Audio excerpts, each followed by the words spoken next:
Hello viewers, ఈ డిసెంబర్లో మరో ఈవినింగ్ స్నాక్స్తో వచ్చేసానండి.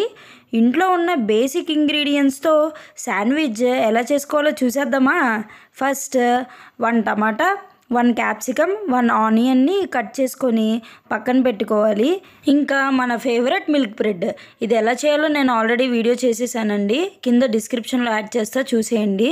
సో ఈ మిల్క్ బ్రెడ్ని తీసుకొని దాని మీద గ్రీన్ చిల్లీ సాస్, మయోనీస్, టమాటా కెచప్ వీడియోలో చూపిస్తున్నట్టుగా అప్లై చేసుకొని దాని మీద మనం చాప్ చేసుకున్న చిన్న చిన్న onions, capsicum and tomato pieces వేసుకుని లాస్ట్ బట్ నాట్ లీస్ట్ దాంతోపాటుగా చీజ్ని యాడ్ చేసుకొని oregano seasoning and chilli flakes వేసుకొని బటర్ కానీ ఆయిల్ కానీ లేకపోతే గీ కానీ ప్యాన్కి అప్లై చేసుకుని ఈ 2 శాండ్విచెస్ని 2 to 3 minutes చీజ్ మెల్ట్ అయ్యేంత వరకు వేడి చేసుకుంటే మన టేస్టీ శాండ్విచ్ రెడీ అయిపోతుందండి.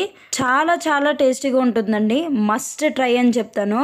సో వీడియోలో చెప్పినట్టుగా ట్రై చేసేసి ఎలా ఉందో కామెంట్ చేసేయండి. మరి అలానే మన పేజ్ని ఫాలో అయిపోవచ్చుగా.